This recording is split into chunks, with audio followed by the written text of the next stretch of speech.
Thanks for watching. Don't forget to like, comment, share and subscribe to. السلام علیکم ورحمۃ اللہ وبرکاتہ۔ الحمد للہ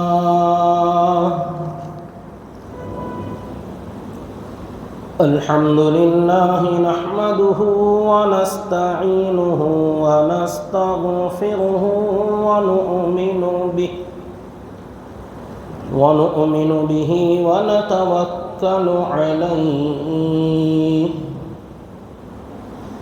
ونعوذ بالله من شرور أنفسنا ومن سيئات أعمالنا من يهده الله فلا مضل له ومن يضلله فلا هادي له وأشهد أن لا إله إلا الله وحده لا شريك له وأشهد أن سيدنا وسندنا وحبيبنا ونبينا ومولانا محمدا عبده ورسوله أرسله الله إلى الناس كافة بشيرا ونذيرا وداعيا إلى الله بإذنه وسراجا منيرا أما بعد فأعوذ بالله من الشيطان الرجيم بسم الله الرحمن الرحيم فقد قال الله تبارك وتعالى في القرآن المجيد والفرقان الحميد لقد نصركم الله في مواطن كثيرة ويوم حنين إذ أعجبتكم كثرتكم فلم تغن عنكم شيئا وضاقت عليكم الأرض بما رحبت ثم وليتم مدبرين صدق الله العظيم وصدق رسوله النبي الكريم ونحن على ذلك لمن الشاهدين والشاكرين والحمد لله رب العالمين اللهم صل على محمد وعلى آل محمد كما صليت على إبراهيم وعلى آل إبراهيم إنك حميد مجيد اللهم بارك على محمد وعلى آل محمد كما باركت على إبراهيم وعلى آل إبراهيم إنك حميد مجيد محترم بزرگان اسلام و برادران ملت اور میرے معزز سامعین کرام، اللہ کے پیارے نبی جناب محمد الرسول اللہ صلی اللہ علیہ وسلم کی سیرت طیبہ، آپ کی پاکیزہ زندگی کا سلسلہ یہاں تک پہنچا تھا کہ سن 8 ہجری میں مکہ مکرمہ فتح ہونے کے بعد جو وہاں کے حالات چل رہے تھے، آپ ان حالات سے فارغ ہو رہے تھے، اتنے میں مکہ مکرمہ سے دور طائف جو ایک شہر ہے، اس طائف کے اندر ایک قبیلہ جو بنو ثقیف کے نام سے تھا، وہ لوگ اور طائف اور مکے کے درمیان میں ایک اور قبیلہ تھا بنو حوازن کے نام کا، اس قبیلے کے لوگ اور وہیں چھوٹے موٹے جو اطراف و اکناف کے قبیلے والے تھے، ان لوگوں نے ایک آخری لڑائی، ایک آخری جنگ کرنے کی کوشش کی۔ جب انہوں نے یہ سنا کہ مکہ فتح ہو چکا ہے، قریش مغلوب ہو گئے ہیں، وہ دب گئے، وہ ہار گئے، تو ان کو خطرہ لگا طائف والوں کو کہ اب ہمارا ہی نمبر ہے، اور اطراف و اکناف کے قبیلے والے تقریباً آ کر یا تو اسلام قبول کر رہے تھے یا لڑائی جھگڑے ختم کرنے کا اعلان کر رہے تھے۔ تو ان لوگوں نے یہ سوچا کہ کیوں نہ ہم لوگ ایک لڑائی ان سے لڑ ہی لیں، کیونکہ طائف کے اندر جو قبیلہ تھا بنو ثقیف کا، اور جو حوازن جو تھا بنو حوازن کا، یہ لوگ بڑے ہی جنگجو اور بڑے ہی لڑاکو قوم تھی۔ اور جو قبیلہ بنو سعد جہاں اللہ کے نبی صلی اللہ علیہ وسلم نے اپنا بچپنا گزارا، اس قبیلے کا ایک بڑا آدمی جو تھا، جس کا تذکرہ میں نے گزشتہ جمعہ کیا تھا، درید بن السمہ، یہ اپنی پوری زندگی جنگ و جدال، قتل و غارت گیری اور لڑائیوں اور جھگڑوں کا بڑا ماہر آدمی تھا۔ پوری جوانی اس نے اسی میں صرف کی کہ ہمیشہ میدان جنگ کا آدمی رہا۔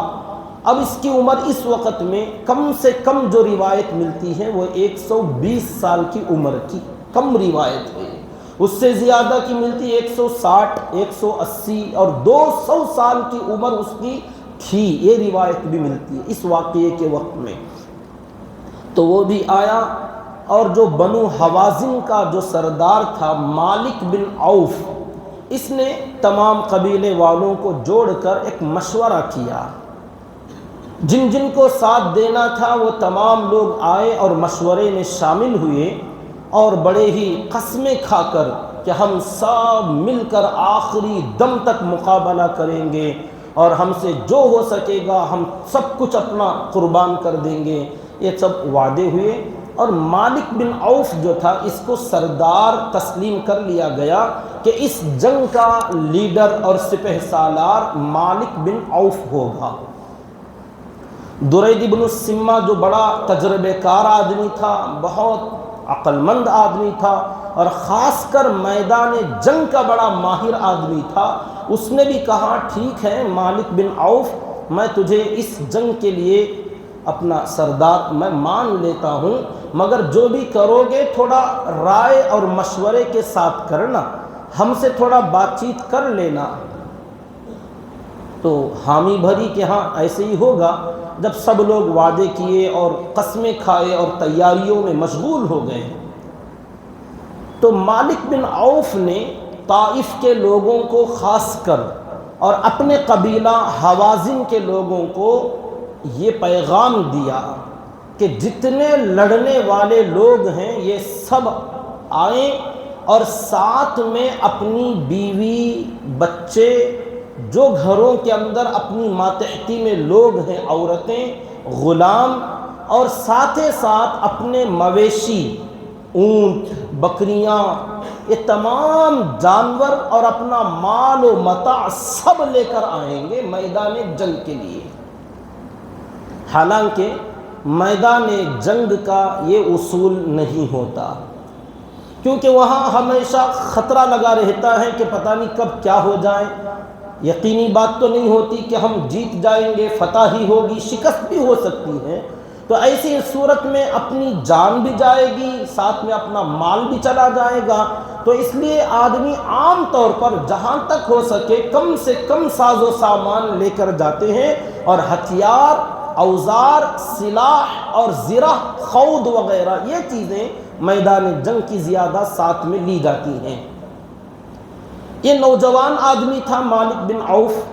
اب نوجوان اپنی جوانی کے حساب سے، اپنی فہم اور اپنے جوش و خروش کے حساب سے آدمی رائے بھی دیتا ہے، اور اگر امیر بنا دیا جائے تو فیصلے بھی اپنے جوش کے حساب سے لیتا ہے۔ ہر آدمی کا اپنا ایک ایک مزاج ہوتا ہے، عمر کا بھی، فہم کا بھی، سمجھ کا بھی، علم کا بھی، تجربے کا بھی، ان تمام چیزوں کی روشنی میں آدمی جب بات کرے گا، جب بولے گا یا کسی مشورے میں رائے دے گا یا کسی اہم کام میں فیصلہ لے گا، تو ان تمام باتوں میں، فیصلوں میں، مشوروں میں اس آدمی کا علم شامل ہوگا، اس کا دماغ اور اس کی عقل شامل ہوگی، اور اس کا تجربہ شامل ہوگا، اور اس کا مزاج شامل ہوگا کہ کون بندہ کس مزاج کا ہے، اپنے مزاج کے حساب سے رائے بھی دے گا۔ جیسے کوئی آدمی بہت زیادہ خرچ کرنے کا عادی ہے، سخاوت اس کے مزاج میں ہے، جب کبھی ایسی بات مشورے کی آئے اور کوئی ایسی رائے چلے تو جو آدمی خرچ کرنے کا عادی ہوگا اس کی رائے پر آپ غور کرنا، وہ عام طور پر خرچ کرنے کی طرف رائے زیادہ دیتا ہے، اور جو بندہ بخیل ہوگا، کنجوس ہوگا، وہ ایسے مشوروں میں مال بچانے کی رائے ضرور دے گا، اور جو نوجوان ہوں گے اور جو بہادر ہوں گے وہ اپنی بہادری کے مطابق رائے اور مشورہ دیں گے، اور جو کم ہمت، پست ہمت اور بزدل جو ہوں گے وہ اپنی کم ہمتی کا اظہار کرتے ہوئے رائے اسی کے حساب سے دیں گے۔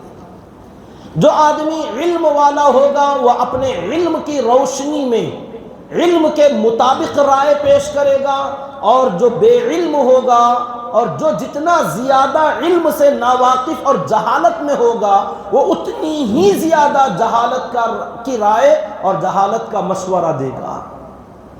اور جو آدمی جس لائن کے اندر نیا ہو، اناڑی ہو، تجربے کار نہ ہو، تو وہ اپنے نئے پن کا اظہار کرے گا اور اس کی رائے میں وہ ایک دم نئی بات شامل ہوگی۔ یہ جو لوگ ہمیشہ مشورہ کرتے رہتے ہیں، بالخصوص دعوت و تبلیغ کے اندر، آپ اس کو بہت اچھا محسوس کرو گے کہ جب رائے اور مشورے کی بات چلے گی تو جو نیا آدمی ہوگا وہ اپنے ناتجربے کاری کا اور نئے پن کا اظہار کرے گا، اس کی رائے سے سمجھ میں آ جاتا ہے اچھا اس کو کچھ پتہ نہیں ہے۔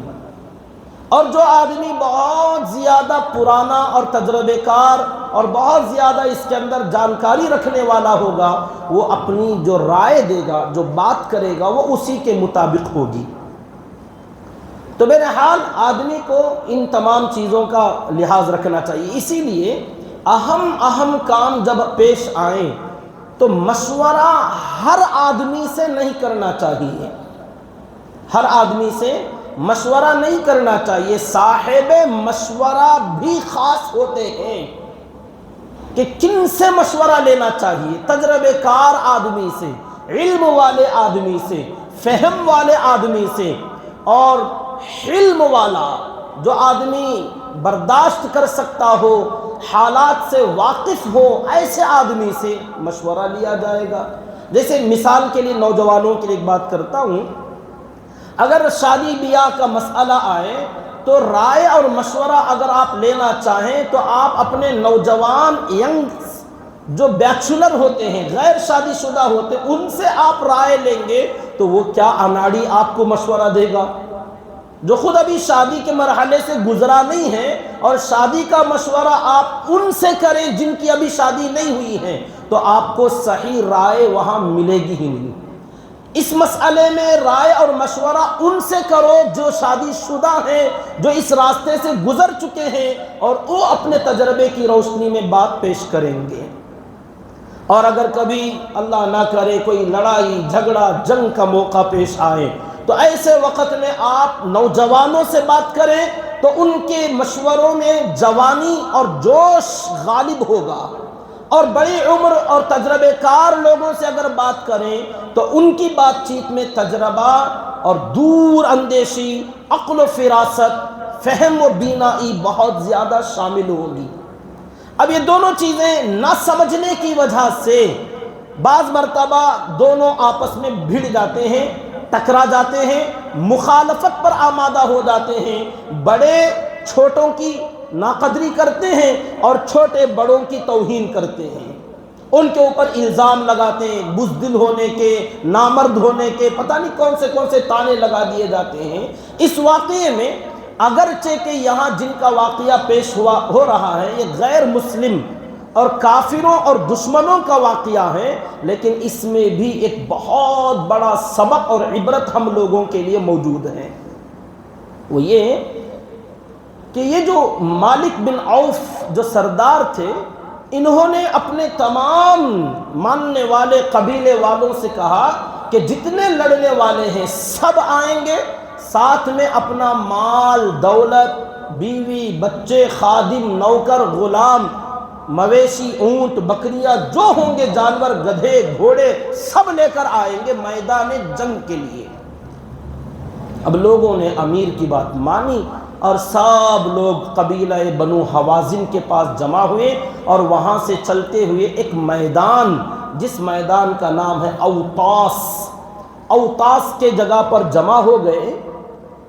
تو یہاں پر دوسرے قبیلے والے لوگ بھی آ کر جمع ہونا شروع ہوئے، جس کے اندر وہ بوڑھا آدمی درید بن السمہ جو تھا وہ بھی آیا، اور آنے کے بعد لوگوں سے بات چیت کیا، معلوم کیا کہ یہ کون سی جگہ ہے، کیونکہ اندھا ہو گیا تھا، بڑی عمر ہونے کی وجہ سے نظر نہیں آ رہا تھا۔ معلوم کیا کون سی جگہ ہے، لوگوں نے بتایا اوتاس جگہ ہے۔ تو سنتے ہی کہا یہ جگہ بہت مناسب ہے جنگ کے لیے اور بہترین کارگر ثابت ہوگی یہ جگہ، میں تو مالک بن عوف سے کہوں گا کہ وہ یہیں پر اپنی لڑائی کی شروعات کرے اور یہاں سے آگے نہ جائے۔ اور ساتھ میں لوگوں سے کہا یہ آوازیں کیا آ رہی ہیں، میں دیکھ رہا ہوں، میں سنائی دے رہا ہے مجھے کہ اونٹوں کی آواز اور ساتھ میں گدھوں کی آواز، بکریوں کے منمنانے کی آواز، اور یہ خاص کر بچوں کے رونے کی اور عورتوں کی آوازیں، یہ سب مجھے کیا سنائی دے رہی ہیں؟ یہ میدان جنگ ہے یا کوئی میلے کی جگہ ہے؟ تو لوگوں نے بتایا یہاں پر لڑنے والے اپنے تمام ساز و سامان اپنے اہل و عیال کے ساتھ آئے ہیں۔ تو درید بن السمہ بڑا پریشان ہوا اور کہا یہ کس نے بتایا تم کو؟ کہا امیر کا حکم تھا، جو سردار ہے ہمارا اس نے حکم دیا تو ہم اس کی بات مانے۔ کہا مجھے مالک بن عوف کے پاس لے چلو یا اسے میرے پاس لاؤ، مجھے اس سے بات کرنا ہے۔ جب سردار کے پاس پہنچا تو جا کر یہی بات کیا کہ تم نے حکم دیا تھا؟ کہا ہاں میں نے دیا۔ کہا کیوں؟ کیا اس کے اندر حکمت ہے؟ اتنا سب کچھ لانے کی کیا ضرورت تھی؟ تو سردار نے کہا میں نے اس لیے ان سب کو ساتھ لایا اور ساتھ لانے کا حکم دیا تاکہ یہاں لڑنے والوں کو اپنے پیچھے کسی کا خیال ہی نہ رہے کہ گھر جائیں گے، گھر میں بیوی ہے، بچے ہیں، مال ہیں، مویشی ہے، جانور ہیں، کھیت کھلیان ہیں، بینک بیلنس ہے، سب کچھ باہر پیچھے پڑا ہوا ہے۔ تو اگر یہاں تھوڑی بہت شکست ہوئی تو بھاگنے کی اور اپنے گھر جانے کی فکر کسی کو نہ ہو۔ جب یہ دیکھیں گے کہ میں بھاگوں گا تو کہاں میری بیوی ہے، بچے، سب کچھ یہیں پر پڑا ہوا ہے، تو مجھے ان کو بچانے کے لیے پوری جی توڑ کوشش کرنا، اور مرو یا کرو کا معاملہ ہوگا، تو ہر حال میں یہ لوگ جیتنے کی کوشش کریں گے۔ یہ اپنا جوش اور جنون، اپنا جذبہ جوانی کا اس نے پیش کیا۔ تو درید بن السمہ جو بڑا تجربے کار آدمی تھا، بوڑھا آدمی، عقل مند آدمی، پوری زندگی میدان جنگ میں اس نے گزاری تھی، اس نے کہا تو ایک نمبر کا بھیڑ چرانے کے لائق ہے، بکریاں چرانے کے قابل ہے، تو میدان جنگ کا آدمی نظر نہیں آتا ہے، تجھے کیا پتا؟ اس نے کہا کہ دیکھ اگر یہاں تجھے فتح ہوتی ہے، اگر تیری فوج جیتنے لگتی ہیں تو فتح کے وقت میں بھی تجھے جو ساتھ آنے والے ہیں اور تجھے جن کی ضرورت پڑنے والی ہیں وہ بالکل لڑنے والے نوجوان اور تلوار، سلاح، ہتھیار، یہ چیزیں تیرے کام آئیں گی۔ اس کے علاوہ یہ جتنے بچے، عورتیں، بیل، بھینس اور یہ تیرے مویشی ہیں، یہ کچھ کام تیرے آنے والے نہیں ہیں فتح کے لیے۔ اور اگر شکست ہو جائے، ہار اگر تجھے ملنے لگے تو اس وقت میں جو تو نے سوچا ہے کہ لوگ ہمیشہ لڑتے ہی رہیں گے، جب شکست ہونے لگتی ہے، آدمی کو اپنی جان پر مصیبت آ جاتی ہے، تب وہ کسی کا خیال نہیں کرتا، سب سے پہلے آدمی اپنی جان بچانے کی فکر کرتا ہے۔ ایسی صورت میں جب بھاگیں گے تو اپنے بیوی بچے مال متاع سب چھوڑ کر دشمنوں کے حوالے کر کے ناکام و نامراد اور ذلیل و رسوا ہو کر بھاگیں گے کہ اپنی بیوی بچے دوسروں کے حوالے کر دیا۔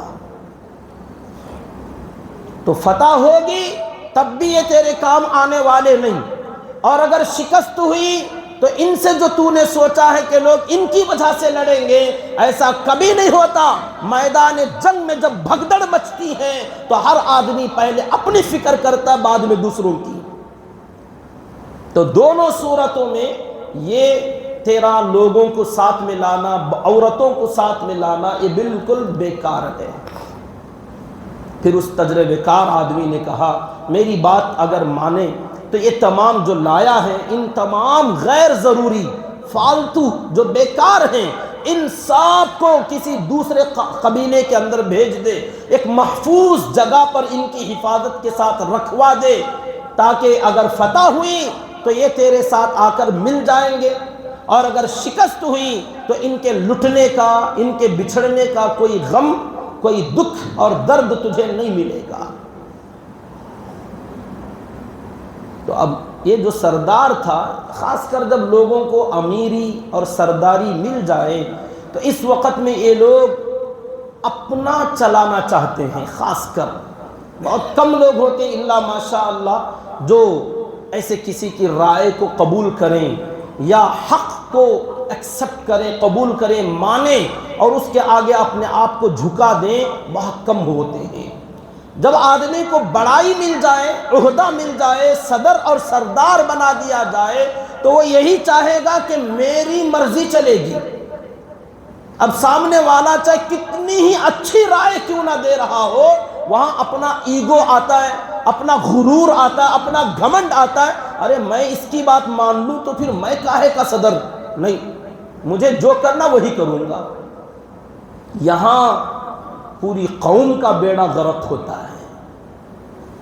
اللہ کے نبی صلی اللہ علیہ وسلم آپ کو مشورے کی کوئی ضرورت ہی نہیں تھی، آپ کو مشورے کی بالکل ضرورت نہیں تھی، کیونکہ اللہ کے نبی صلی اللہ علیہ وسلم کو اللہ نے جو علم عطا فرمایا تھا، علم الاولین اور علم الآخرین، جتنے لوگ پہلے گزر گئے تمام نبیوں کو جو علم اللہ نے دیا وہ تمام علم اللہ نے میرے اور آپ کے آقا کو عطا فرمایا تھا، اور جو قیامت تک آنے والے علم والے لوگ ہیں، ان تمام کے قیامت تک کے لوگوں کا علم اللہ نے میرے اور آپ کے نبی کو عطا فرمایا تھا، اور آپ کی عقل، آپ سے زیادہ عقل مند کوئی تھا ہی نہیں، اور آپ سے بڑا بہادر اور آپ سے بڑا سخی اور آپ سے بڑا عطا کرنے والا اور آپ سے بڑا فہم و فراست کا رکھنے والا نہ کوئی پیدا ہوا آپ سے پہلے، نہ آپ کے بعد کوئی آئے گا۔ آپ کو اللہ تعالیٰ نے باکمال بنا کر پیدا فرمایا تھا۔ حسن یوسف دم عیسیٰ ید بیضا داری، آنچ خوباں ہمدارند تو تنہا داری۔ بڑا پیارا شعر فارسی زبان کے اندر کہا گیا، حسن یوسف، حضرت یوسف علیہ السلام کا حسن و جمال اور خوبصورتی، دم عیسیٰ، حضرت عیسیٰ علیہ السلام کا دم کرنا، ان کا پھونک مارنا اور بیماروں کا اچھا ہو جانا، اور ید بیضاء، روشن ہاتھ جو اپنے بغل میں دبا کر حضرت موسیٰ علیہ السلام نکالتے تھے تو چمکدار ہو جاتا تھا، تو یہ چمکدار ہاتھ حسن یوسف دم عیسیٰ ید بیضا داری، آپ یہ تمام کمالات اپنے پاس رکھتے ہیں۔ آنچ خوباں ہمادارند، وہ تمام خوبیاں جو تمام نبیوں کے پاس تھیں، تو تنہا داری، آپ اکیلے اپنے پاس رکھتے ہیں۔ تمام نبیوں کی خوبیاں اور کمالات اور ہر نبی کا معجزہ اللہ نے ہمارے نبی کو عطا فرمایا، بلکہ مزید ایکسٹرا جو معجزے دوسرے نبیوں کو نہیں ملے وہ خاص کر اللہ نے میرے اور آپ کے آقا کو عطا فرمایا. اور زبور، تورات، انجیل اور صحف ابراہیم و صحف موسیٰ جو اللہ تعالیٰ نے جو صحیفے اتارے، زبور، تورات و انجیل جو کتابیں نازل فرمائیں، وہ تمام کتابیں، وہ تمام صحیفے اللہ نے قرآن مجید کے اندر رکھ دیا. اور ایکسٹرا جو ان کتابوں کے علاوہ مزید تھا اللہ تعالیٰ نے ایکسٹرا بھی قرآن مجید میں نازل فرمایا جو زبور میں نہیں تھا، تورات میں نہیں تھا، انجیل میں نہیں تھا، صحیفوں کے اندر جو نہیں تھا وہ علم اللہ نے قرآن مجید میں. تو مزید در مزید اللہ تعالیٰ نے آپ کو نبیوں کا، اولین کا، آخرین کا علم، ہر قسم کا فہم و فراست، عقل و دانائش، سب چیزوں سے اللہ نے آپ کو نوازا تھا. اور آپ کا علم بھی اتنا وسیع، اور ساتھ میں ہمیشہ اللہ کے ساتھ آپ کا کنیکشن اور تعلق، اور جو پوچھنا ہے ڈائریکٹ اللہ سے پوچھ لے، جو حکم لینا اللہ سے لے لے. تو پھر بھی لوگوں سے مشورے کی ضرورت کیا تھی آپ کو؟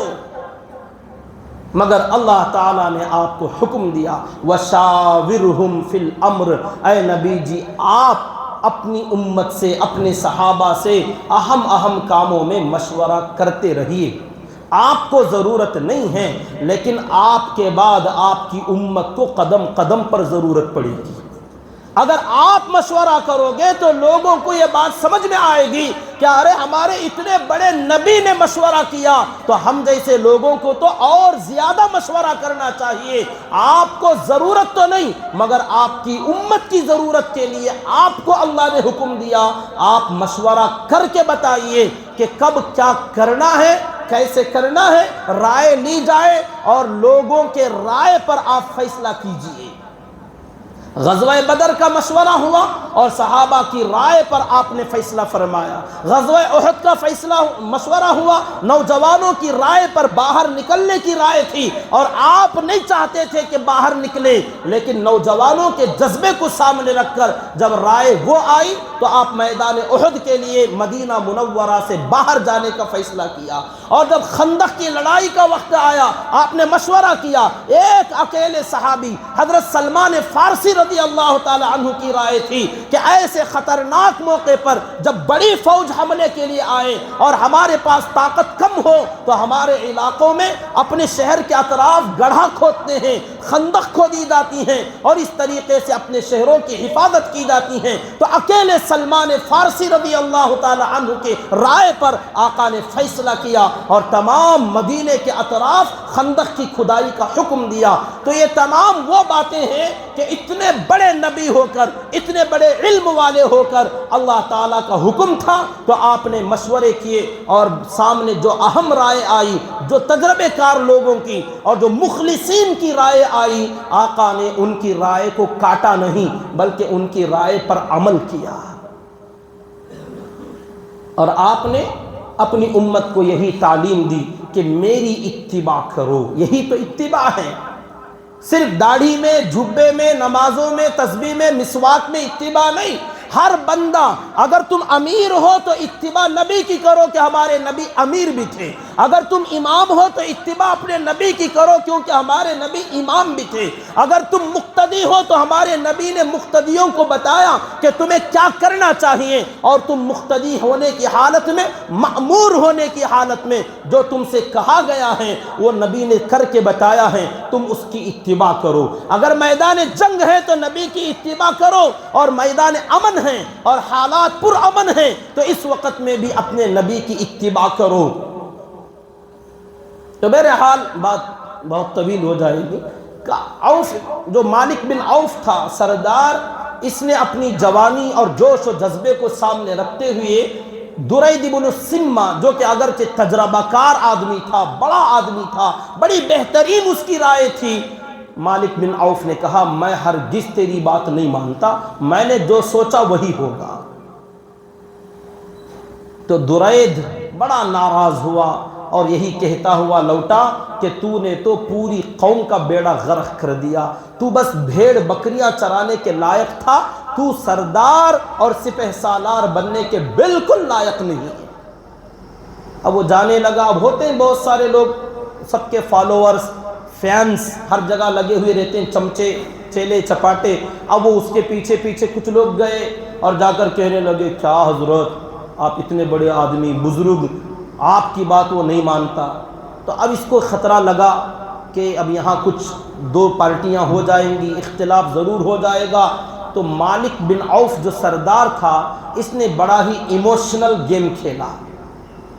تمام قبیلے والوں کے سامنے اپنی تلوار نکالی اور کہا دیکھو تم سب نے مجھے امیر بنایا، سردار بنایا ہے، اس جگہ پر درید کا نام بھی نہیں آنا چاہیے. یہاں جو ہوگا میری مرضی سے ہوگا، میرا فیصلہ چلے گا. میں نے جو کہا ویسے کرو گے تو میں یہاں تمہارے ساتھ میں رہوں گا، اور اگر میری مخالفت کرو گے، درید کا کوئی نام لے گا، وہ تجربے کار ہے، اس کی وجہ سے مجھے کوئی پریشان کرے گا، ابھی یہ تلوار یہی رکھوں گا اور اچھل کر اس پر کود جاؤں گا، حتیٰ کہ یہ تلوار میرے سینے کے آر پار ہو جائے گی، میں خودکشی کر لوں گا، بعد میں تمہیں جو کرنا ہے کر لو.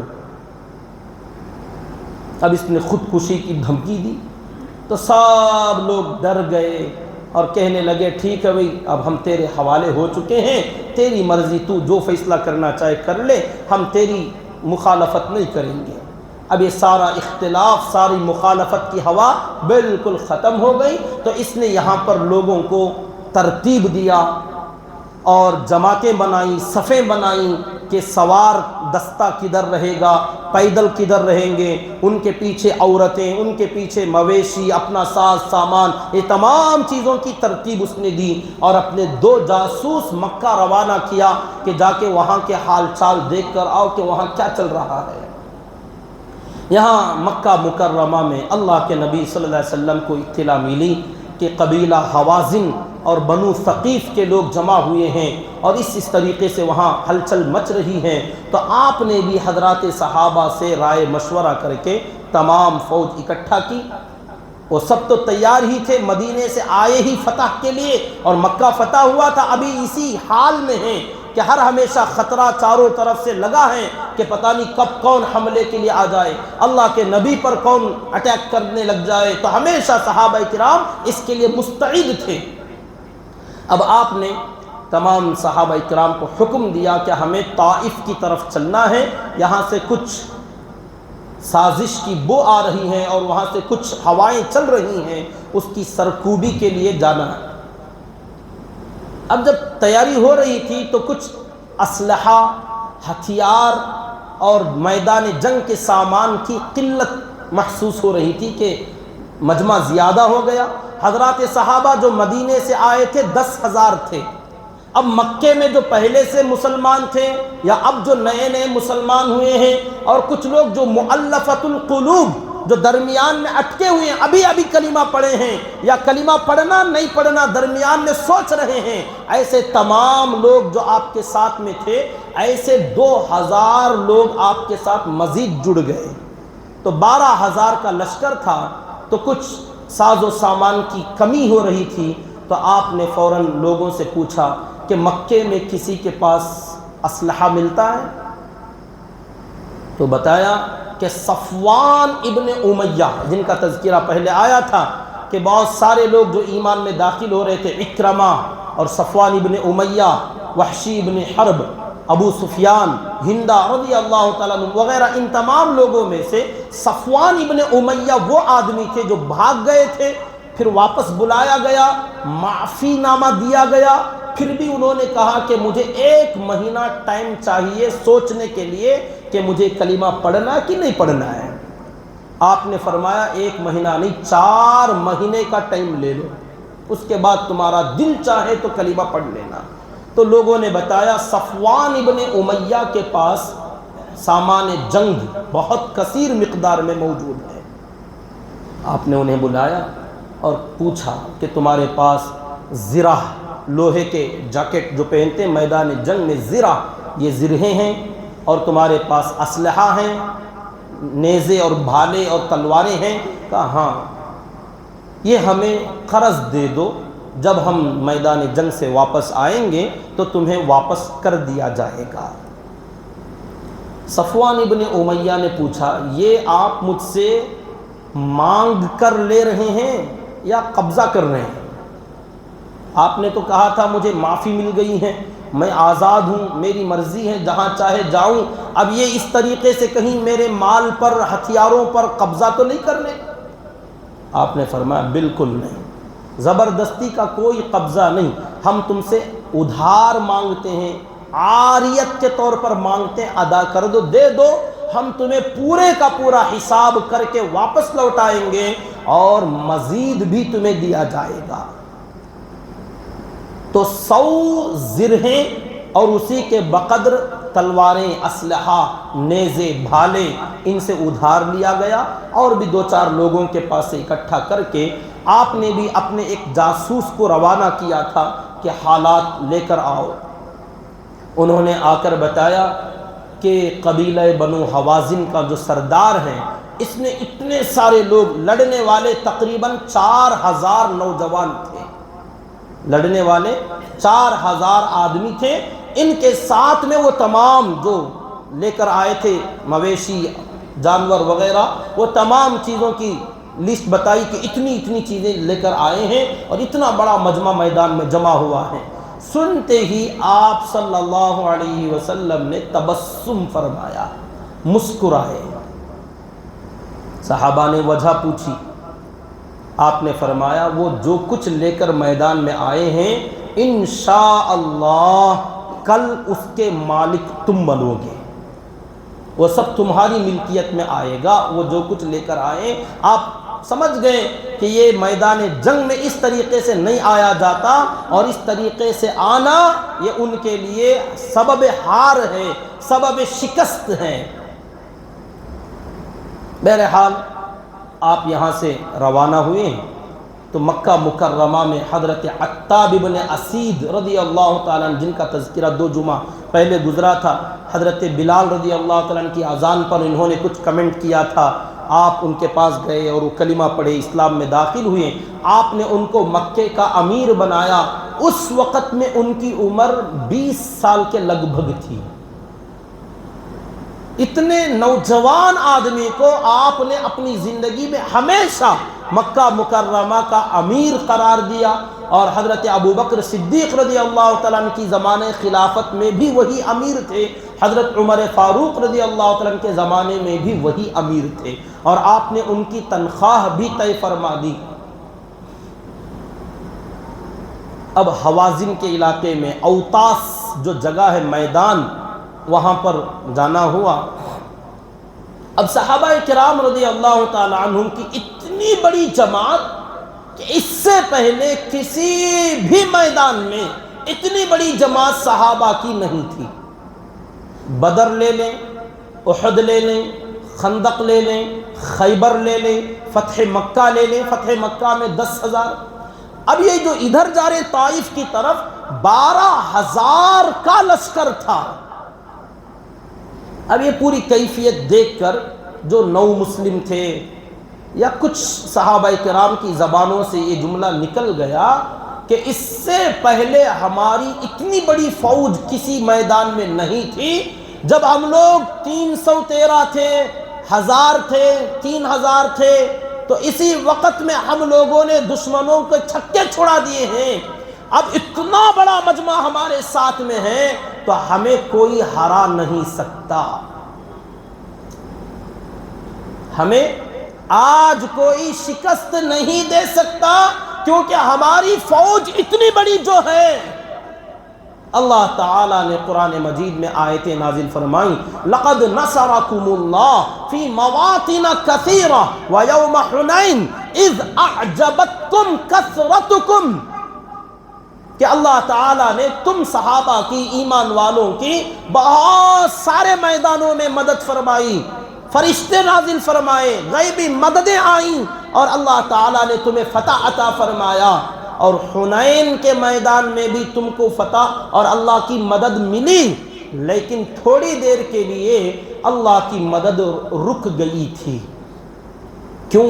اذ اعجبتکم کثرتکم، جب تم لوگوں کو تمہاری کثرت نے، تمہاری تعداد کی زیادتی نے عجب میں ڈال دیا، گھمنڈ میں ڈال دیا، اور تمہاری زبانوں سے نکل گیا کہ آج ہم کسی سے شکست نہیں کھا سکتے، مطلب اللہ ہماری فتح کرے گا، اللہ ہماری مدد کرے گا۔ تمہیں یہ جملے کہنے کے بجائے اپنی تعداد، اپنی جماعت اور اپنے افراد پر تمہاری جو نظر آ گئی، اللہ تعالیٰ نے فرمایا ہمیں یہ جملہ اچھا نہیں لگا۔ پھر ہوا کیا؟ فَلَمْ تُغْنِ عَنْكُمْ شَيْئًا، تمہاری یہ جماعت تمہارے کچھ کام نہیں آئی۔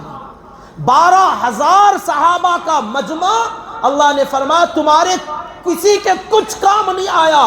فَلَمْ تُغْنِ عَنْكُمْ شَيْئًا وَضَاقَتْ عَلَيْكُمُ الْأَرْضُ بِمَا رَحُبَتْ، زمین اگرچہ کہ بہت وسیع ہے لیکن تھوڑی دیر کے لیے یہ زمین تم لوگوں پر بہت تنگ ہو گئی۔ صحابہ کرام پر زمین تنگ ہو گئی تھوڑی دیر کے لیے، اور یہ بڑا مجمع صحابہ کے کچھ کام نہیں آیا۔ ہوا کیا تھا؟ ایک درہ تھا، ایک گھاٹی تھی، ایک وادی تھی، میدان جنگ میں جانے سے پہلے اس تنگ راستے سے ہو کر صحابہ کو آگے گزرنا تھا۔ اب بڑا لشکر پیچھے سے آ رہا، پورا 12,000 کا۔ اب آپ صحابہ کی ایک جماعت سامنے روانہ کی، پیچھے آپ موجود ہیں اور پورا لشکر پیچھے سے آ رہا ہے، لیکن مالک بن عوف جو سردار تھا، اس نے اس درے کے پاس، اس تنگ جگہ کے پاس کچھ گڑھوں میں، کچھ ٹیلوں پر اونچائی میں اور نیچے میں چھپا کر اپنے تیر اندازوں کی ایک جماعت بٹھا دیا تھا، اور حکم دیا تھا کہ جیسے ہی مسلمانوں کی جماعت نظر آئے فوراً حملہ شروع کر دینا، انتظار نہ کرنا، میری اجازت نہ پوچھنا، پہلے میرا حکم ہے کہ جیسے نظر آئیں ایک دم سے حملہ شروع کر دینا۔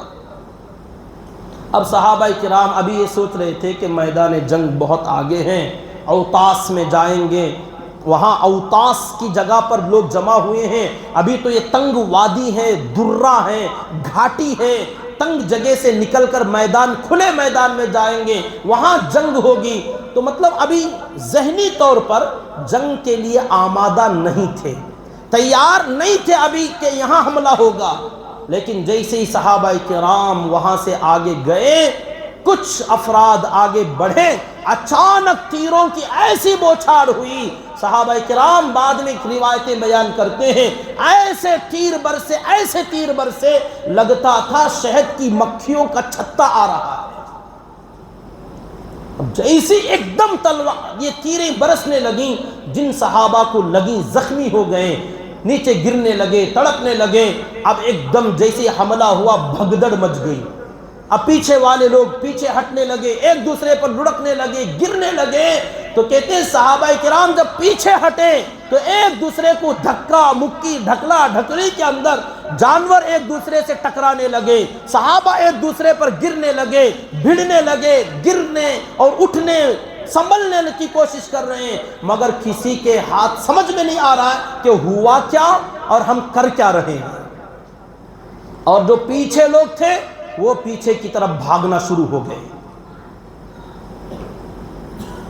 ثم ولیتم مدبرین، پیٹ پھیر کر بھاگنے لگے۔ اتنے جواں مرد، اتنے باہمت، اتنے باحوصلہ اور شہادت کے جذبے لے کر آنے والے، تھوڑی دیر کے لیے اللہ تعالیٰ کو یہ جملہ پسند نہیں آیا، فَلَمْ تُغْنِ عَنْكُمْ شَيْئًا وَضَاقَتْ عَلَيْكُمُ الْأَرْضُ بِمَا رَحُبَتْ ثُمَّ وَلَّيْتُمْ مُدْبِرِينَ۔ صحابہ کرام پیچھے دوڑنا شروع ہو گئے، جو جدھر ملا ادھر جا رہا ہے اور آگے والے لوگ پیچھے جا رہے ہیں۔ اس وقت میں جب بھگدڑ مچی، سب اپنی جانوں کی فکر میں بھاگنے لگے، صحابہ کرام بعد میں جب ہوش آیا تھوڑا سنبھلنے لگے تو کیا دیکھتے ہیں، اس میدان میں اکیلے اللہ کے نبی صلی اللہ علیہ وسلم جہاں ہیں وہیں کھڑے ہیں۔ بلکہ آپ یہ چاہتے ہیں کہ سفید بغلہ، سفید خچر پر آپ اس دن سوار تھے، اور آپ چاہ رہے تھے کہ ایسے وقت میں آگے بڑھیں جس وقت میں صحابہ پیچھے ہٹ رہے، آپ اتنے باہمت اور آپ اتنے بڑے بہادر تھے۔ صحابہ کرام فرماتے ہیں کہ اس موقع پر ہم نے دیکھا کہ جہاں خالد بن ولید جیسا بہادر رک نہ سکا، وہ اسے موقع پر اللہ کے نبی صلی اللہ علیہ وسلم چاہتے تھے کہ آگے بڑھیں، لیکن زبردستی آپ کے خچر کو دو صحابہ نے پکڑ کر رکھا تھا، ایک آپ کے چچا حضرت عباس رضی اللہ تعالیٰ عنہ اور دوسرے حضرت ابو سفیان بن حارث رضی اللہ تعالیٰ عنہ۔ وہ ابو سفیان نہیں جو سردار قریش تھے، ابو سفیان بن حرب جو ابھی مسلمان ہوئے تھے وہ نہیں، دوسرے ابو سفیان بن حارث تھے جو آپ کے خاندان کے فرد تھے۔ ان دونوں نے آپ کے خچر کو لگام کسی نے پکڑا تھا اور کسی نے اس کی گردن کو پکڑا تھا، آپ چاہتے تھے آگے بڑھیں، یہ حضرات زبردستی آقا کا خچر پیچھے لے رہے تھے اور کہہ رہے تھے کہ نبی جی تھوڑا رک جائیے، پیچھے ہٹ جائیے، لیکن اللہ کی قسم آقا نے اس موقع پر ایک قدم بھی پیچھے نہیں لیا اور فرماتے جاتے تھے انا النبی لا کذب انا ابن عبد المطلب، میں نبی ہوں، جھوٹا نہیں، میں جھوٹ نہیں بولتا، اگر آج پیچھے ہٹ جاؤں گا تو میں نبی نہیں کہلاؤں گا، کیونکہ نبی با ہمت ہوتا ہے، نبی ہمت والا ہوتا ہے، اور ایسے مواقع پر نبی اگر پیچھے چلا جائے تو پھر امت کا کیا ہوگا۔ میں نبی ہوں، جھوٹا نہیں، کہ ایسے موقع پر جو جھوٹا ہوگا وہ پیچھے ہٹ جائے گا۔ آپ آگے بڑھنا چاہتے تھے، لیکن آپ کے چچا عباس کہتے تھے بھتیجے تھوڑا رک جاؤ، تھوڑا صبر کرو، لیکن آپ کی زبان پر یہ جوشیلے جملے تھے انا النبی لا کذب انا ابن عبد المطلب، اور آپ کے ساتھ میں صرف 12 یا 13 افراد کی ایک چھوٹی سی جماعت تھی جو آپ کے اطراف و اکناف آپ کا پہرا دے رہے تھے۔ ایک حضرت ابو بکر صدیق تھے، دوسرے حضرت عمر فاروق تھے، تیسرے حضرت علی المرتضی رضی اللہ تعالیٰ عنہ تھے، اور آپ کے چچا عباس اور حضرت ابو سفیان بن حارث اور حضرت عباس کے بیٹے حضرت فضل بن عباس رضی اللہ تعالیٰ عنہ، اور آپ کے پوتے جو منہ بولے بیٹے زید بن حارثہ تھے، وہ تو شہید ہو گئے موتا میں، ان کے بیٹے تھے اسامہ ابن زید، یہ آپ کے ساتھ میں کھڑے تھے۔ تو یہ قریبی افراد 12 یا 13 آدمیوں کی جماعت بس آپ کو گھیرا میں لیے ہوئی تھی، اور آپ چاہ رہے تھے آگے بڑھیں، آپ اپنے خچر کو ایڑ لگا رہے تھے، مگر صحابہ زبردستی روک رہے تھے اور باقی صحابہ کہیں نظر نہیں آ رہے تھے۔ آپ نے مڑ کر دیکھا، صحابہ کی حالت دیکھی، اور آپ کے اشعار آپ یہ پڑھ رہے ہیں، یہ شعر پڑھ رہے ہیں۔ آپ اشعار نہیں پڑھتے تھے، اللہ نے ہمارے نبی کو شعر شاعری نہیں سکھائی، لیکن کبھی وقت ضرورت پڑی تو آقا نے یہ جملہ اس طریقے سے نکالا انا النبی لا کذب انا ابن عبد المطلب۔ ایک جوشیلا جملہ تھا، ایک جوشیلا رجز تھا، ایک شعر تھا جو آپ فرماتے جا رہے تھے۔ بعد میں اپنے چچا عباس سے کہا، کیونکہ حضرت عباس رضی اللہ تعالیٰ عنہ بڑے جسیم تھے، بڑی موٹی جسامت کے مالک تھے، تو آقا نے حکم دیا چچا جان ان صحابہ کو آواز دو، انہیں بلاؤ کہ یہ کہاں جا رہے ہیں، ان کا نبی یہاں ہے اور یہ کہاں بھاگے جا رہے ہیں، آواز لگاؤ، صحابہ کے نام لے کر پکارو، ان کی جماعتوں کا نام لے کر آواز دو۔ تو حضرت عباس نے ایک آواز لگائی، یا معشر انصار، او انصار مدینے والے، جو تم نے وعدہ کیا تھا کہ نبی کا جہاں پسینہ بہے گا وہاں ہم اپنا خون بہائیں گے، آج وقت پڑا تو انصار کہاں بھاگ رہے ہو؟ یا معاشر انصار، پہلا نعرہ لگایا گیا، او انصار صحابہ ادھر ہے تمہارے نبی، اور فرمایا گیا یا معشر سمورہ، اے بیعت رضوان کے کرنے والوں جو درخت کے نیچے بیعت کی تھی موت پر کہ ہم مر جائیں گے مگر نبی کا ساتھ نہیں چھوڑیں گے، تو حضرت عباس نے پکارا یا معشر سمورہ، ارے بیعت رضوان کرنے والوں، درخت کے نیچے جنہوں نے وعدہ کیا تھا وہ کہاں بھاگے جا رہے ہو؟ جب یہ جملے لوگوں کے کانوں میں پڑے تو اب صحابہ نے پلٹ کر نبی کو دیکھا اور واپس آنے کی کوشش کرنے لگے، تو خود صحابہ بعد میں فرماتے تھے ہم اپنے جانور موڑنا چاہتے تھے تو اونٹ ایک دوسرے میں بھیڑ کر کہیں ٹھوکر کھا کر گر رہے تھے، مڑ نہیں سکتے تھے، تو جو صحابی آنا چاہتے ہیں لیکن جانور مڑ نہیں پاتا تھا تو وہ اپنی زرہ نکال کر اونٹ پر رکھتے، صرف ننگی تلواریں لے کر کود کر نبی کے پاس آ کر کھڑنا شروع ہو گئے۔ تقریباً 100 آدمیوں کی جماعت آ گئی۔ اب آپ نے حکم دیا پیچھے نہیں ہٹنا، آگے بڑھو۔ تو اب صحابہ کرام نے آگے 100 آدمیوں کی جماعت آگے بڑھی اور مقابلہ شروع ہوا۔ وہ اوتاس کے مقام پر جو رن پڑا، اب نبی نے جو نظر دوڑائی تو آپ نے فرمایا اب لوہا گرم ہوا، اب چولہا گرم ہوا، اب دیکھتے ہیں مقابلہ کیا ہوگا۔ بعد میں صحابہ کرام پھر سے جو جمع ہوئے تو ایسا رن پڑا اور ایسا مقابلہ ہوا کہ اس اوتاس کے جگہ سے لوگوں نے پیچھے ہٹنا شروع کیا۔ دشمن وہاں سے نکل کر حنین کے میدان میں جمع ہو گئے۔ یہاں پر ایک آدمی جو شیبہ بن عثمان نام کا ایک آدمی تھا، جو کلید بردار خانہ کعبہ تھے، یعنی خانہ کعبہ کے دروازے کی چابیاں جن کے پاس تھیں، نبی نے جن کے پاس سے چابیاں لی تھیں، خانہ کعبہ کا دروازہ کھولا، اندر گئے تھے، نماز پڑھی تھی، واپس آ کر انہی کو دے دیا تھا۔ تو وہ ابھی بھی کلمہ نہیں پڑھے تھے، وہ ابھی بھی پس و پیش میں تھے، بلکہ وہ کہتے ہیں اس موقع پر میں یہ سوچ رہا تھا کہ کسی بھی طریقے سے اب بھی موقع ملے تو نبی کو قتل کروں گا، نعوذ باللہ من ذالک۔ وہ کہتے ہیں جب یہ موقع ملا تو میں بھی ان صحابہ کرام کے ساتھ میں میدان حنین میں آیا تھا، لیکن ارادہ یہ تھا کہ جب بھی ایسی بھگدڑ مچے اور جب بھی ایسا کوئی ماحول ملے تو میں موقع دیکھ کر اس نبی کا کام تمام کر دوں گا تاکہ پورے قریش کا بدلہ لے لوں۔ اور وہ کہتے تھے کہ میں نے یہاں تک اپنے دل میں بات ٹھان لی تھی کہ پورا عرب ان کی اطاعت کر لے تو کر لے، لیکن میں ان کی اطاعت کبھی نہیں کروں گا۔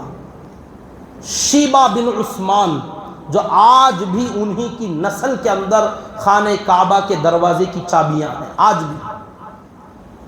تو شیبہ ابن عثمان جو ہیں وہ بھی آئے تھے، اور جب یہ بھگدڑ مچی اللہ کے نبی صلی اللہ علیہ وسلم کے پاس چند صحابہ رکے ہوئے تھے، تو کہتے ہیں شیبہ بن عثمان اس وقت میں آگے بڑھا اس ارادے سے کہ اسی بھگدڑ میں، اسی دھکا مکی میں کسی طریقے سے نبی کو قتل کر دوں گا۔ کہتے ہیں قریب چلا گیا اور قریب تھا کہ میں اپنے ارادے میں کامیاب ہو جاؤں۔ جیسے ہی نبی کے تھوڑا فاصلے پر پہنچا تو میرے اور نبی کے درمیان ایک آگ جلی، ایک دم میری آنکھیں چندھیا گئیں، میں ششدر ہو گیا، آنکھیں ملنے لگا، کچھ نظر نہیں آ رہا تھا کہ کیا ہو گیا۔ اچانک آواز میں کیا سنتا ہوں کہ نبی پکار رہے کہ شیبہ بن عثمان۔ تو کہا لبیک یا رسول اللہ۔ آپ نے قریب بلایا، میں اور قریب گیا، آپ نے کہا اور قریب آؤ، میں اور قریب گیا۔ آقا نے میرے سینے پر اپنا مبارک ہاتھ رکھا اور فرمایا شیبہ چلو آگے بڑھو اور اللہ کے دشمنوں کا مقابلہ کرو۔ کہتے ہیں میں خود دشمن تھا، لیکن نبی کا حکم اس موقع پر ایسا تھا اور آقا نے میرے سینے پر جو ہاتھ رکھا میرے دل کی کیفیت ایسی بدلی کہ میں کچھ نہ کر سکا اور دشمنوں سے جا کر بھڑ گیا۔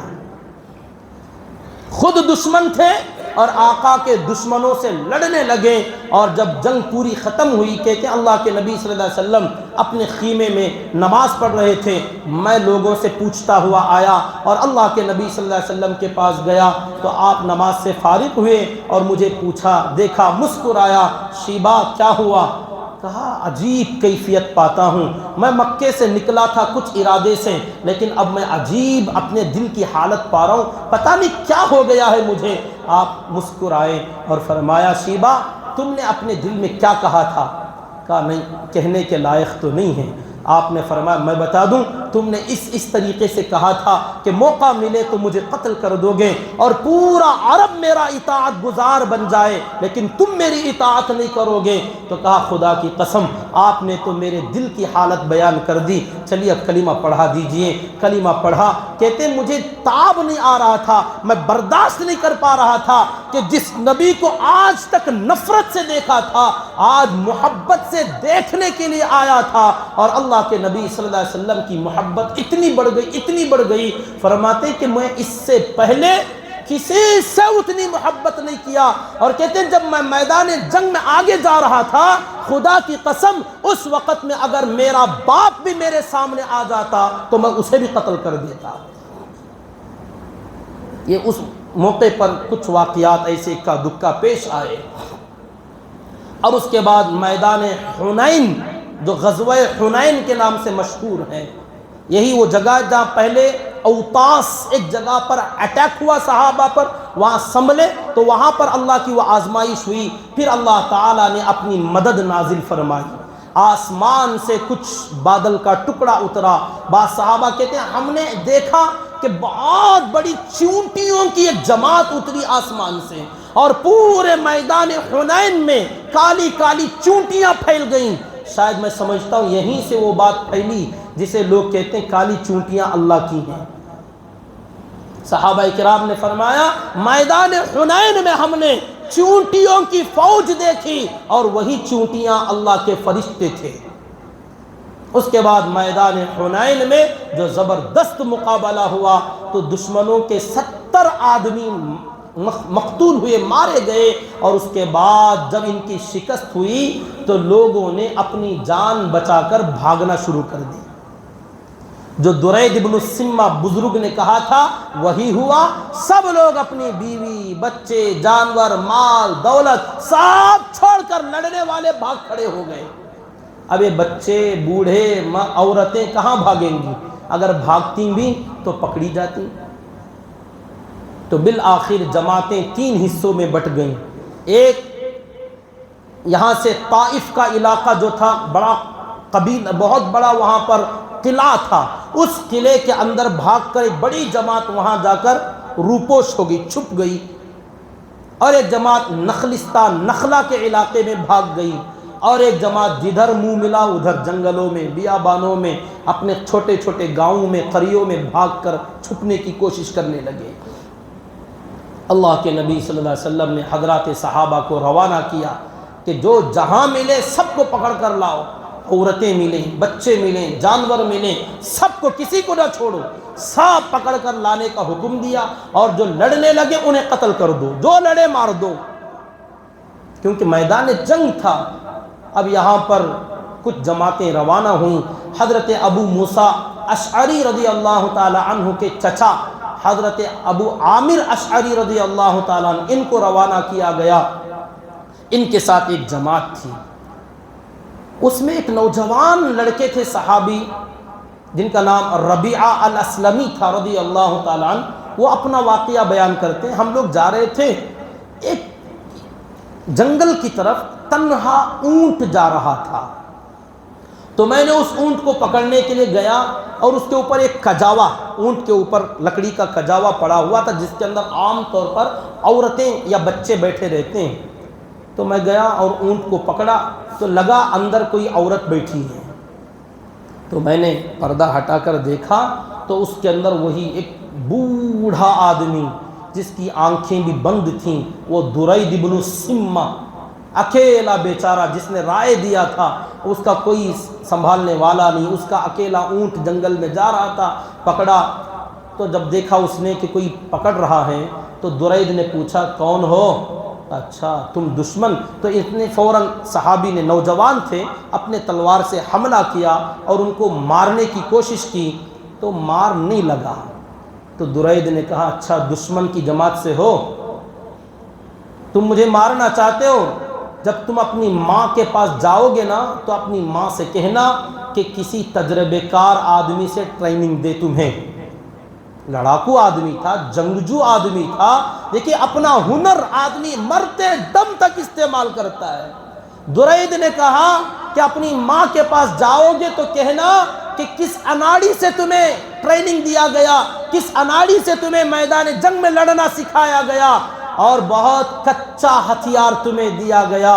یہ ہتھیار پھینک میرے رحل میں، میرے کجاوے میں میری تلوار ہے، وہ لے اور اس سے حملہ کر. تو انہوں نے وہی تلوار نکالی اور حملہ کرنا چاہا. تو اس نے پوچھا تیرا نام کیا ہے؟ کہا ربیعہ الاسلمی. کہتا لگتا ہے تمہاری آواز سے تم نوجوان ہو. ہاں. جب اپنی ماں کے پاس جاؤ تو کہنا تم مجھے پہچانتے ہو؟ کہا نہیں۔ کہا اپنی ماں سے کہنا کہ میں نے اپنے ہاتھوں سے درید ابن السمہ کا قتل کیا ہے، تیری ماں بتائے گی کہ میں کون ہوں۔ اور کہا سن لے، تیری ماں اور تجھ جیسے خاندان والوں کی عورتوں کو میں نے اپنی زندگی میں کئی مرتبہ پناہ دیا، اور میدان جنگ میں ایسی عورتوں کو میں نے بچایا، ایک دو بار نہیں، کئی مرتبہ میں نے بچایا ہے۔ چل تو بھی کیا یاد رکھے گا کہ کتنے بڑے بہادر کو تو آج مار رہا ہے۔ تو انہوں نے اس درید ابن السمہ کو قتل کر دیا۔ واقعی جب یہ اپنی ماں کے پاس آیا اور آ کر یہ بات بتائی تو ماں نے کہا یقیناً اس نے سچ کہا، 3 مرتبہ اس نے میری جان بچا لی تھی۔ بہرحال اس کے اندر وہ ابو عامر اشعری رضی اللہ تعالیٰ عنہ، جو حضرت ابو موسیٰ اشعری رضی اللہ تعالیٰ عنہ کے چچا تھے، وہ اسی میدان میں اسی سفر میں شہید ہو گئے۔ بہت سارے مویشی، جانور، عورتیں، قبیلے والے جو ملے، کیونکہ سب لڑنے کے لیے آئے تھے، اب سب میدان جنگ کے قیدی اور باندیاں غلام تھے، تو ان سب کو اکٹھا کر کے اللہ کے نبی صلی اللہ علیہ وسلم کے پاس اکٹھا کیا گیا۔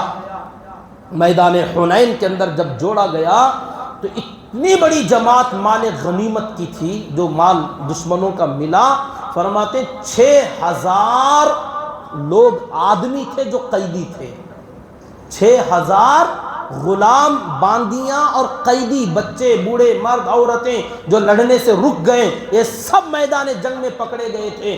تو 6000 تو انسان قیدی تھے، اور 24000 اونٹ تھے، 24000، 20 پر 4000 اونٹ، اور 40000 سے بھی زیادہ بکریاں،